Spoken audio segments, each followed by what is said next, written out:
Hi అండి, welcome to my channel ఆశ్రిత world. Today నేను చూపించబోయే రెసిపీ బ్రెడ్ ఆమ్లెట్ ఇంట్లోనే ఈజీగా ఎలా చేసుకోవడమో నేను చూపిస్తాను. ముందుగా ఈ బ్రెడ్ ఆమ్లెట్ కోసం ఒక ప్యాన్ పెట్టుకొని ప్యాన్ బాగా హీట్ అవ్వనివ్వాలి.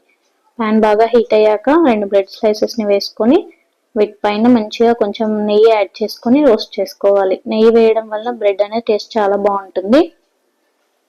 ఇలా నెయ్యి స్ప్రెడ్ చేసుకొని 2 సైడ్స్ మంచిగా ఫ్రై అయ్యేంత వరకు ఫ్రై చేసుకోవాలి.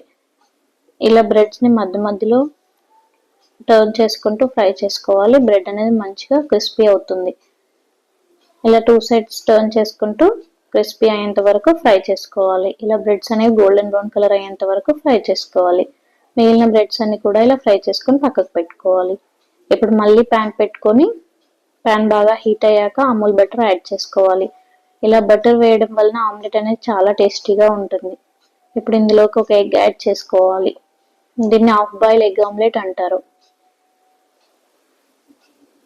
ఇలా ఇప్పుడు మంచిగా ఎగ్ని ఫ్రై చేసుకోవాలి.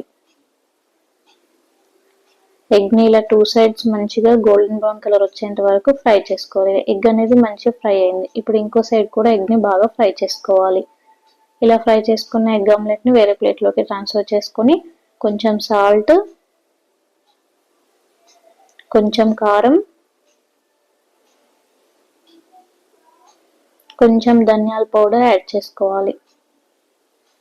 ఇప్పుడు ఎగ్ ఆమ్లెట్ రెడీ. ఇప్పుడు ఈ ఎగ్ ఆమ్లెట్ని మనం ముందుగా ఫ్రై చేసుకొని పెట్టుకున్న బ్రెడ్ స్లైసెస్ మధ్యలో పెట్టుకోవాలి.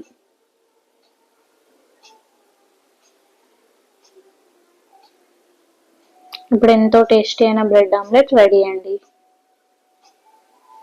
ఇప్పుడు మనం మిగిలిన బ్రెడ్ ఆమ్లెట్స్ అన్ని ఇలా చేసుకోవాలి. Thank you for watching. Please like, share, subscribe my channel.